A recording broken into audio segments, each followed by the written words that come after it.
I went deep undercover in the Republican Party for over a year, just to see what they're like when they believe no one is watching.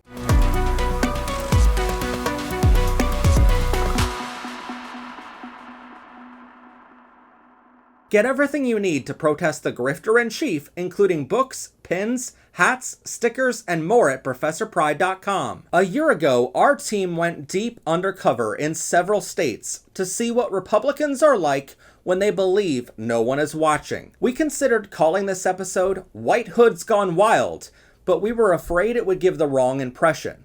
We wanted to see not only what they believe, but why they believe it. What we learned was invaluable to how we break through to our friends, family members, and loved ones who fell for political lies, no matter how absurdly dumb those lies may have been. We created new social media pages, posted a few ridiculous things about Donald Trump, and these Republicans let us into their private groups, telling us everything. And here is where I want you to meet our undercover agents, Steve, Jacob, and Cletus. Steve went undercover in Owasso, Oklahoma. You might remember that town because in February 2024, a 16-year-old high school student named Nex Benedict was killed there in the restroom of their high school, just because they were non-binary. All these years later, and no one has been charged with any crimes. Just days after Nex was killed, the city council approved $2,100 to be spent on bouncy houses for all of the other kids in town to have a party. They never mentioned Nex Benedict and never even held a moment of silence. On the state level, the leader of their education department was Republican Ryan Walters, who made Trump Bibles mandatory in all classrooms across the state. We wanted to know what life was like there 2.5 years later, but after Steve went undercover, it still feels like their city just threw a giant party, covered up their name, and moved on. As for Jacob, he was in South Dakota. A few months ago, we did an episode traveling to the most MAGA town in all of America. The data from that episode led us to a town of just 278 people, called Buffalo, South Dakota. In the weeks after that episode aired, Buffalo actually responded to us, both in local Facebook groups and at their town council meeting. They didn't know Jacob was already embedded in their private groups long before that episode aired, but their town was livid that we got some things wrong in that episode. We said their town library and sheriff's office are in the same small building near the center of town. Their residents were furious that we never mentioned how their county courthouse is also in the same building, so they have even less books in that library than we originally thought. You might remember we mentioned their horse statue in their town park. Residents there argued for weeks about how well endowed the statue is. One of the residents got so mad he even went to the statue and measured the horse's cock himself.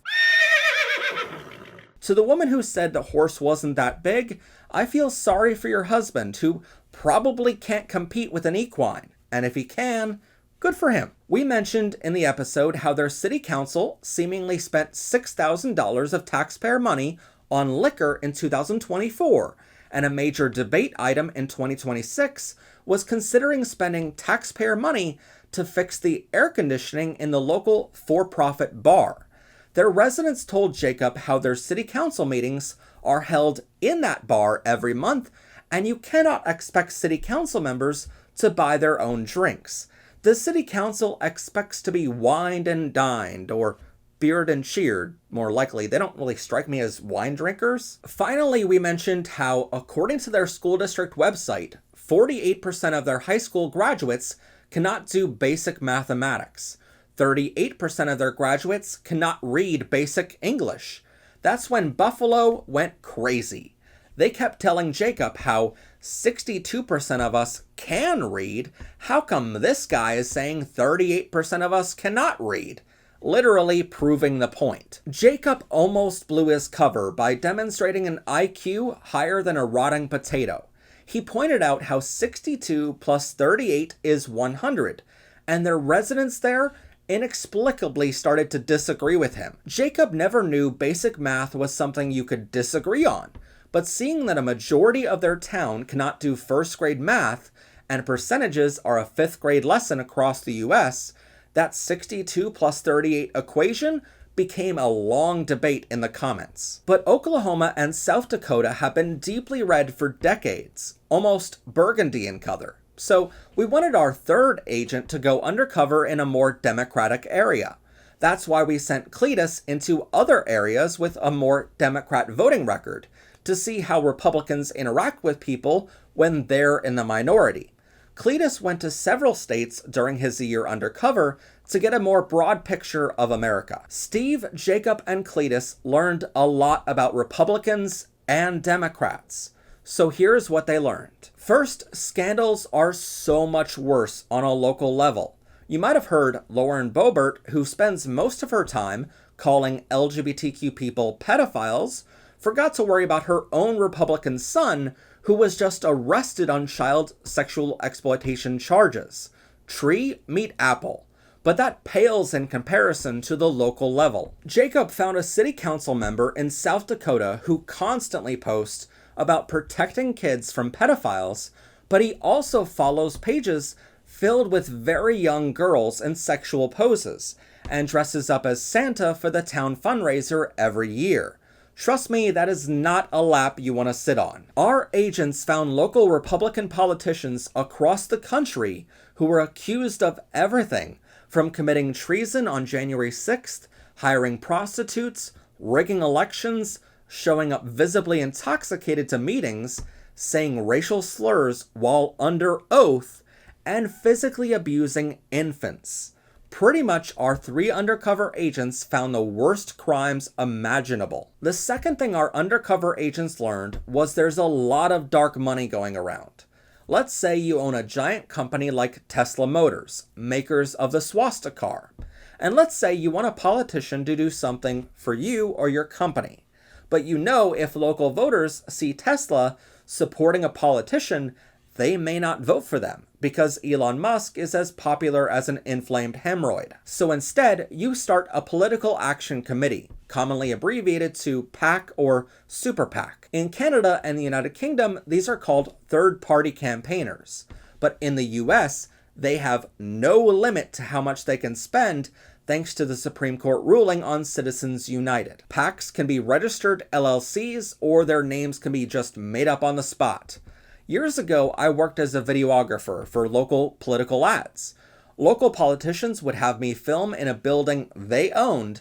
I would film the candidate or actors they hired, but on the ad, we were told to put something generic they made up on the spot, like paid for by Better America PAC, who took credit for the ad instead of the candidate. PACs can support a candidate for direct profit or indirect profit.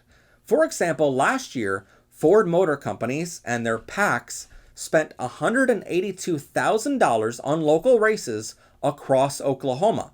And while the campaign finance reports of Owasso, Oklahoma's 5 city council members are hidden from public view for some reason, we do know that they have a weird history of helping Ford Motors. 2 months ago, their police department asked the city council for 3 pickup trucks. But when it came time to vote on those 3 pickup trucks last month, suddenly the city council members voted to approve the purchase of 9 police pickup trucks and 1 ambulance. So Ford spent $182,000 across the state last year, and this year they received $749,000 of orders from just 1 town. But profit can be indirect too. If you remember the traitor, terrorist, and one-time fountain Charlie Kirk, he ran a PAC called Turning Point USA. They spend hundreds of millions of dollars every year, mostly on local races. By the way, congratulations to Erica on getting away with it. The owners of AI companies, gambling companies, and everything evil in the world all spend billions of dollars every year through dark money groups across the US. Basically, they donate to a political action committee, which gives all of its money to another PAC, which is sometimes funneled through one more PAC just to be safe, And suddenly a candidate has a lot of money that's virtually untraceable. That candidate can then spend it on advertising or other expenses. But in 2023, that all changed.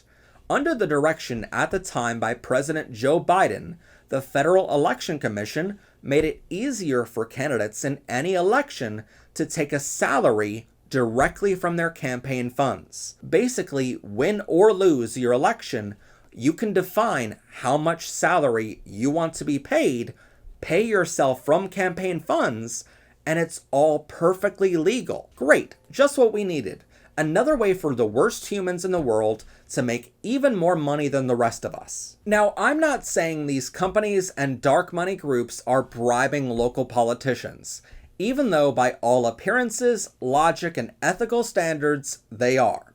That would be against the law. It's the law. And we all know that the law only applies to poor people in the US, but donating to PACs, who then donate to other PACs, who then pay a candidate a salary for running for office, that definitely happens. And it's why, if you were to look up any of the local activist or political candidates who brutally and humiliatingly lost their election, you'd likely find the same thing we did. Unemployed people who sit at home complaining about how homeless people don't have a job, meanwhile they're sitting in a very large home bought and paid for with dark money and poor decisions. Remember, Facebook groups are free to create. Many of the areas we looked into have a median household income of less than $40,000 per year. So these companies with billions of dollars to spend can pay some local resident $50,000 to sit at home working for their effort, while appearing to be a local, caring about their community. This is commonly referred to as astroturfing, heavy on the ASS. One group we found is run by someone who openly admits his full-time job is making Democrats angry on Facebook. We looked into his finances and he gets a lot of dark money from Turning Point USA. If I got paid for making Republicans angry, by now I would own a frickin' island. No, not that island. Never that island. So when you're debating someone online, just know it could be someone whose sole job it is to make you upset, debate you online, and their bosses are happy when you're getting angry. Just like your racist uncle at Thanksgiving dinner. Pass the frickin' potatoes, you old prick. Next, our undercover agents learned that America is dumb as shit. We went into this experiment thinking Democrats are smarter than Republicans. But in fairness, both are pretty bad. If you've been able to understand this video so far, if you know how to do basic mathematics or read and write, you're already ahead of most Americans. We submitted FOIA requests to each state's Department of Education, asking them how many of their high school graduates are proficient in mathematics or reading and writing, then compiled the data. Only 39.57% of Americans who graduate high school are able to understand basic mathematics. Only 46% of Americans who graduate high school can read and write proficiently. Democratic states perform better than the national average in mathematics, while Republican states perform better than average in reading. Somehow. Mein Kampf must be required reading in Oklahoma or something. For the record, South Dakota was slightly better than the national average, again, somehow, but it was pretty easy for every other state in the country to do better than the worst education levels by a landslide, Oklahoma, who apparently thinks the fourth branch of government is Jesus. That's why our agents saw thousands of comments from people who don't know how to spell, even with spell check in the palm of their hands. People, literally, the Library of Alexandria contained less than 1% of human knowledge available to you on your phone, and what are you doing with it? Watching YouTube videos of cats? You're also watching me, so that means you're a genius. Except for you, Tyler. F*** you. My husband worked for Harvard University, so when we saw a Harvard graduate enter the conversation and try to explain things to a Republican, it was a nice moment for us. But quickly, you can feel the rage these Republicans had for someone who got a better education. Besides their inherent racism, it explains why they hated President Obama so much. because he's a Harvard graduate too. That leads us to our next observation. The use of AI is saturating the landscape. I have a small server here in our office, which holds every photo or video we ever shot in our 25-year company history. So if you've been wondering why Republicans are building over 3,000 data centers across the US right now with millions of petabytes of storage, there are a couple of reasons for that. First, they're linked to flock spy cameras that track everyone's movements all the damn time for what they claim is preventing crime, but we all know that's a flocking lie. Second, Republicans defunded the Department of Education years ago, and now voters need somewhere to turn for answers. The most egregious example we found was in a Republican Facebook group in a deeply red state. Cletus watched as a Democrat brought up a book called 1984 by George Orwell. The Democrat said how Donald Trump was basically taking 1984 as a how-to guide instead of the warning it was meant to be. Lots of Republicans in that group never heard of George Orwell, which was concerning for our undercover agents. But one Republican took to Google's AI bot called Gemini. They replied to the Democrat on Facebook with a screenshot of Gemini saying, quote, "George Orwell's 1984 book is not available on Amazon." But interestingly, they cropped out their own screenshot to the original question they asked Gemini. Basically, we didn't know what they asked Google in the first place, so their answer was not relevant. That's not to mention the fact that it is blatantly wrong. But it proved to us that Republicans are using AI for everything possible now. Rather than going to Amazon yourself and searching for the exact book and author, they instead go to Google Gemini and ask AI to do the work for them. Humanity is on track to become the humans from WALL-E, and we observe this hundreds of times on every topic. Anytime a Democrat had a point, Republicans went to AI, cropped out the original question they asked, and replied with a screenshot answer. It was debating at a whole new level where winning just meant getting an AI bot to tell you what you already wanted to hear. As we all know, these AI bots can and have been manipulated before. Rich people cover up stories all the time by flooding the internet with other news. Sometimes a Nazi like Elon Musk will suppress certain answers. If Donald Trump wants to cover something up, he just posts on the official White House website, and AI bots take that as a reliable source. Politicians on both sides of the aisle love their voters using AI for everything. It means you don't have to answer to the news outlets anymore. All you have to do is manipulate or fool the AI bots, and your voters will never know about a scandal. Plenty of Republicans we spoke to genuinely have no idea that Donald Trump is mentioned in the Epstein files at all, let alone 38,000 times, because the AI bots Republicans use have been trained to suppress that story. And AI bots are trained based on your previous searches to give you a response that you wanted to hear rather than the truth. A majority of Republicans we spoke to genuinely do not believe Donald Trump ever raped or assaulted a child, despite there being several accusations under oath. They don't believe he's ever been convicted of any crime. They believe he's never committed any fraud, which is possibly the most absurd thing of all. The Trump family's name is synonymous with fraud. Ask the people of New York City how much they hate him. For the minority of Republicans we spoke to who do believe Donald Trump did all of those things, most of them were jealous of him doing it. One Republican we spoke to told us, quote, "At least he assaulted a young girl and not a boy." So it became obvious to us that Republicans genuinely view being homosexual as worse than pedophilia. Should we consider that progress? I mean, they used to think that they were the same thing. That's why Republicans were more upset about the Epstein files telling the story about how Donald Trump gave oral sex to Bill Clinton than they were upset about the Epstein files accusing Trump and other wealthy elites of murdering children for sport. It was interesting to find out that Republicans no longer get their news from places like Fox News.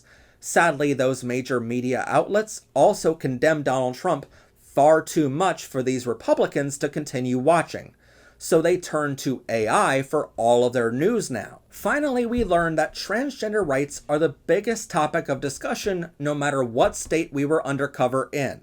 That town in South Dakota has 278 people. None of them were transgender, by the way, but yet trans people using the restroom or being on a sports team comes up all the damn time. Like Bigfoot, they've never experienced it, but they've heard a lot about it and it scares the shit out of them. On one occasion, a Republican and a Democrat were discussing gun rights, and they actually agreed with each other. Both thought every adult has the legal right to own a firearm and protect themselves responsibly. The Republican was shocked that the Democrat owns guns, but then he quickly said, quote, "It doesn't matter if we agree on gun rights. You blue-haired people all think men should go into women's bathrooms, so I still hate you." Poor Marge Simpson. For the record, that Democrat did not have blue hair and never discussed transgender rights.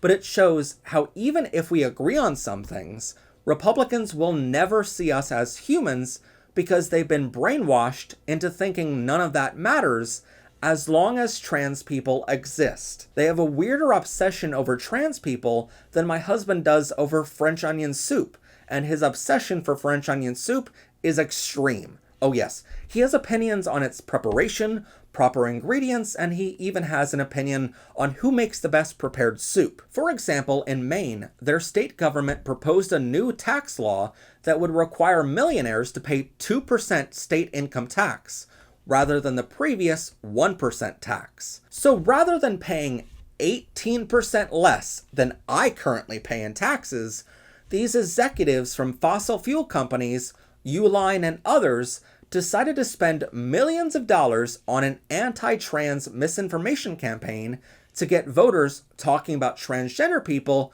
using the bathroom. While these rich people make billions of dollars and pay less in taxes than any of us working class people do, Republicans have been distracted with trans issues the whole time. And if you get Republicans upset about things, it's only a matter of time until they anger Democrats, and suddenly everyone is debating bathrooms rather than taxing the rich in a way that would make FDR proud. So we learned Republicans have a tier list to their hate. It goes pedophiles on top, gay people in the middle, and transgender people at the bottom. That explains why Republicans, who constantly say they want to protect the kids, are more worried about them being around drag queens than they are concerned about kids being around Donald Trump. They genuinely fear LGBTQ people more than they do pedophiles. And you might assume that fear would cause them to avoid us, but instead it leads them to try to control us. But we don't control easily. We learned a lot about Republicans and Democrats alike over the past year undercover. We saw millions of dollars in dark money flowing to local activists whose sole job it is to agitate Democrats. We saw scandals you couldn't even imagine, and not a whole lot of people who are working to make the country better. They just complain about it being terrible all the time. I understand that not everyone has 36 people working behind the scenes like we do to file FOIA requests, track down data, sift through legislation, and follow FEC filings to find out where these people are getting their money from. That used to be the job of your local news station on TV, radio, or your local newspaper. But all of those are owned by billionaires for now. Across the country, we found Republicans who kept saying the phrase, "Explain it to me like I was 5 years old." And I genuinely do not mean this as insulting in any way, but maybe we need to find a way to do just that. How in the world do we explain complex things to people who genuinely don't understand the basics? How do you explain to a 5-year-old that this needless attack on Iran made fertilizer cost more for their farm? How do we explain that spending money on food inspections and the CDC helps prevent everyone from to death from murder lettuce? How do we explain complex government operations when the person we're explaining it to has a difficult time understanding that 62 plus 38 is 100. So we learned that we need educated people who have lived paycheck to paycheck working for our government. That way, those representing us will actually know what it's like to live like us. But we need to find a way to educate Americans across the board at every age so they can eventually do better. Because as a country, we should be able to do better than an 80-year-old with dementia and an 80-year-old with dementia. Just so we're clear, shitting your pants is not a prerequisite of being president. I thought after a year going undercover, we can come back with an episode just mocking Republicans. And to be fair, that's what my husband turned this script into after his revisions. But instead, I feel sympathy. Mostly for the country as a whole, but also for them. Despite their macho bravado, they're pissing their pants in fear every day. They're terrified that a changing society will make it so they are no longer the only viewpoint considered.